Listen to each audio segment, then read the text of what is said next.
Senhor esteja convosco.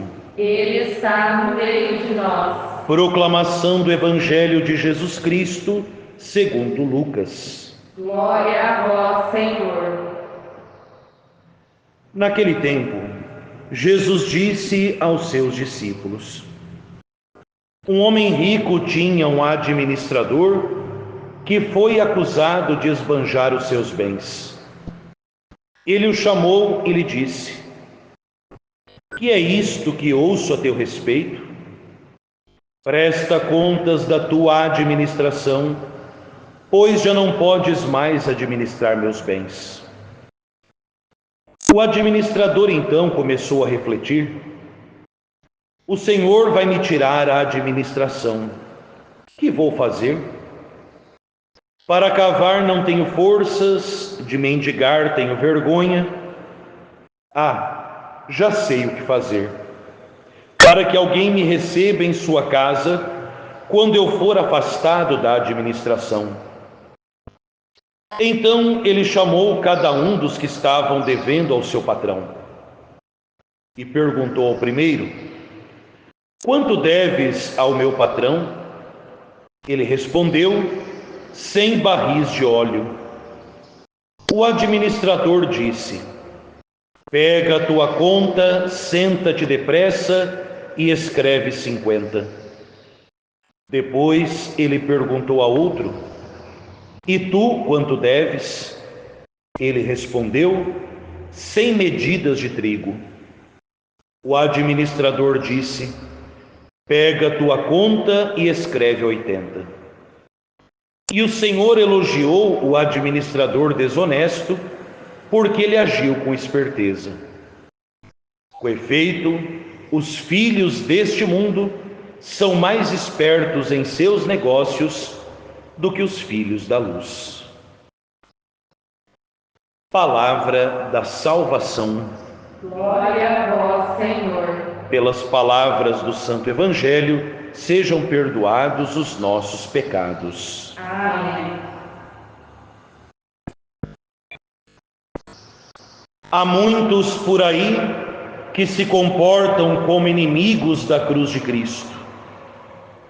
O fim deles é a perdição, o Deus deles é o estômago, nós, porém, somos cidadãos do céu.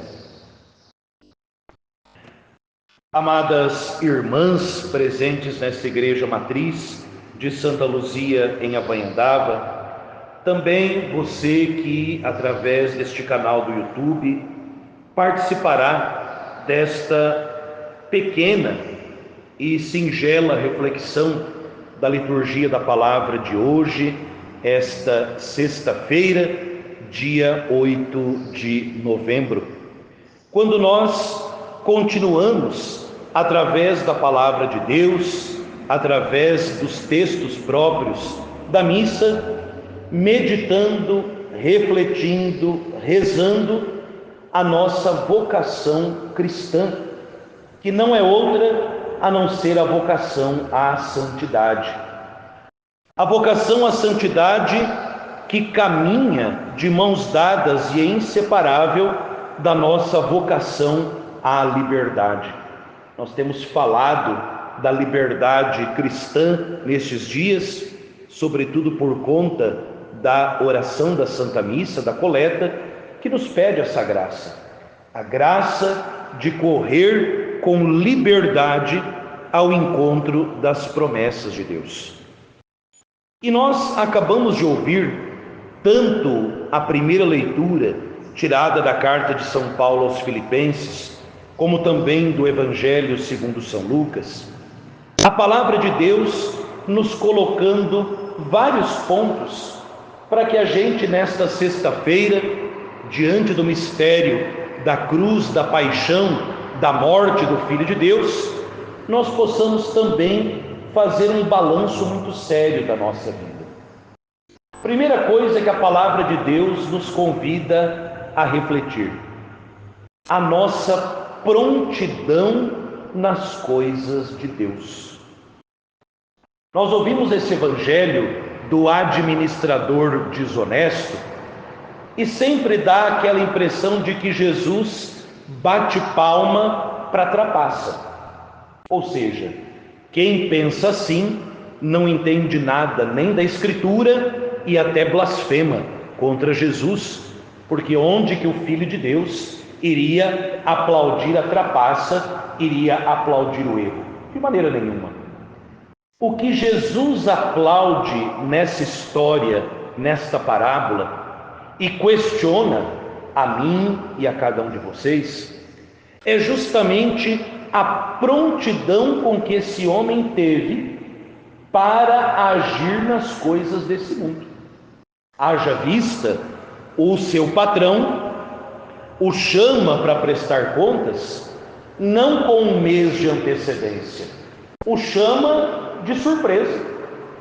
E na surpresa dele ser chamado para prestar contas da sua administração, ele age com essa prontidão que muitas vezes nos faz falta.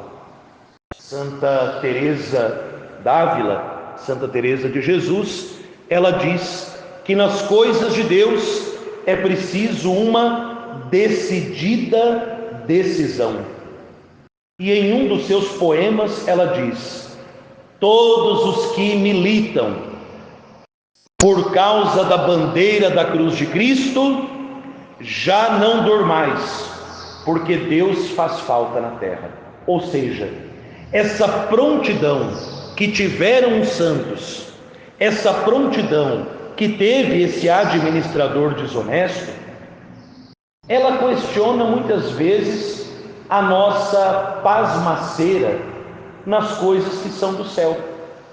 Basta a gente olhar para os nossos assuntos terrenos, quando é uma consulta de médico, quando é um horário para entrar no serviço, então a gente acorda mais cedo, desmarca isso, sai mais cedo, dorme e já coloca o despertador para tocar, e a gente não quer perder a hora da consulta, a gente não quer perder a hora do trabalho. Mas quando o assunto é a nossa vida espiritual, mais 5 minutos, eu chego na missa, o padre já está no ato penitencial e está tudo certo, eu poderia sair mais cedo, mas eu fico enrolando, eu estou adiando a minha confissão já faz 1 ano, 2 anos, 10 anos. A gente não tem essa prontidão para a vida espiritual que muitas vezes nós temos para os assuntos desse mundo, que foi o que disse Jesus no final do Evangelho. De fato, os filhos das trevas são mais prontos, são mais ágeis para as coisas desse mundo do que os filhos da luz nas coisas de Deus. E disse o apóstolo São Paulo, hoje na primeira leitura, nós somos cidadãos do céu. Então a nossa primeira prontidão deve ser sempre nas coisas que se referem a Deus, à salvação da nossa alma, ao anúncio do Evangelho. Não dá para a gente continuar confiando nos 5 minutos que vem depois. Recordo que esse mês de novembro a igreja nos convida a rezar de maneira toda especial em sufrágio das almas que padecem no purgatório, e ao rezar por aqueles que já partiram desta vida, a igreja também nos convida a meditar sobre a brevidade, a precariedade, a fragilidade, a provisoriedade da nossa vida nesse mundo. E eu sei que homilias assim, textos bíblicos assim, incomoda a gente, e é bom. Esse santo incômodo que a palavra de Deus nos dá é justamente para que a gente acorde enquanto é tempo, e se nós não estamos tão espertos, prontos, diligentes para cuidar das coisas espirituais da nossa vida, que a gente peça a Deus essa graça, para que a gente não se transforme como disse o apóstolo São Paulo, em inimigos da cruz de Cristo. Quem é inimigo da cruz de Cristo? O primeiro que puxa a fila é o diabo. E com ele vão aqueles que não querem levar uma vida de renúncia, não querem assumir a conversão, porque a cruz é a entrega, a cruz é a morte para si mesmo, para dar a vida por Deus e pelos outros. Em contraposição com aqueles que seguem a cruz, São Paulo diz: tem gente que o Deus deles é o estômago. Para dizer o quê? Há pessoas nesse mundo que se comportam como animais. Os animais irracionais, o cachorro, o gato, o leão e assim por diante. Por quê? Eles não têm o raciocínio lógico. Então eles seguiam pelo estômago. Deu fome, vai lá, engole, mata, come. Deu vontade de passar o dia inteiro dormindo. Vocês já viram um gato sentado, raciocinando, dizendo: nossa, eu preciso acordar cedo, tomar meu leite, caçar um rato, para depois dormir só 8 horas? Não, se não me falha a memória, o gato dorme 16 horas por dia. 16 ou 18, se não me falha a memória. Está lá tranquilo. O cristão não pode ser um gato. Deu fome, levanta, deu sono, deita. Não dá. Nós precisamos deixar de nos guiar pelo nosso instinto e deixar-nos guiar pela decisão de seguir a Cristo e Cristo crucificado. O que é uma vida cristã? Vida cristã é vida crucificada. Ah, padre, mas eu não tenho vontade. Mas é justamente isso o caminho da santidade. É romper com a ditadura da vontade. Veja, nós que estamos aí acima do peso. Por que a gente está gordo? Porque a gente comeu mais do que devia.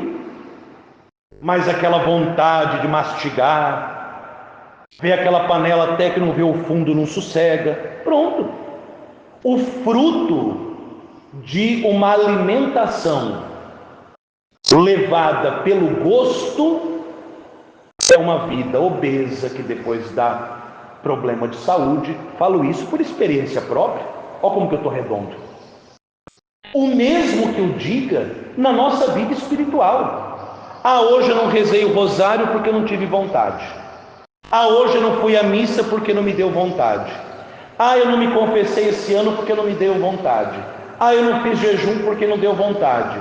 Ah, não fiz uma visita ao Santíssimo porque não deu vontade. Não meditei a palavra de Deus porque não deu vontade. Minha querida, meu querido, se você e eu não domarmos o cavalinho da nossa vontade, para onde ele vai nos levar?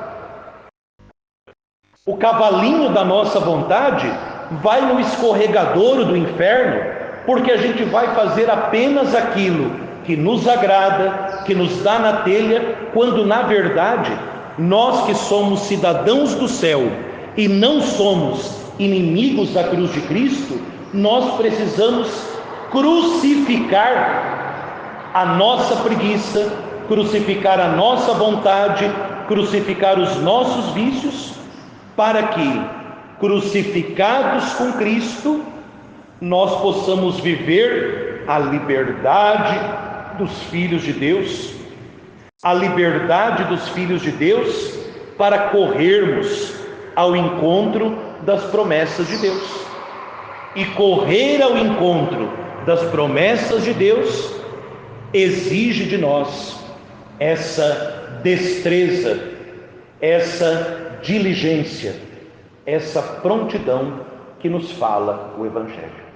Peçamos hoje à Nossa Senhora, Rainha do Carmelo e Mãe das Dores, que ela, juntamente com Santa Teresa d'Ávila, nos alcance a graça de uma decidida decisão pela cruz e pelo céu, e que nesta Eucaristia nós possamos crucificar as nossas vontades com Cristo, para que, crucificados com Ele, nós possamos também viver, a partir de hoje, a vida convertida, a vida que aponta para o céu, a vida dos filhos e filhas de Deus, que é a nossa vocação, a nossa santificação.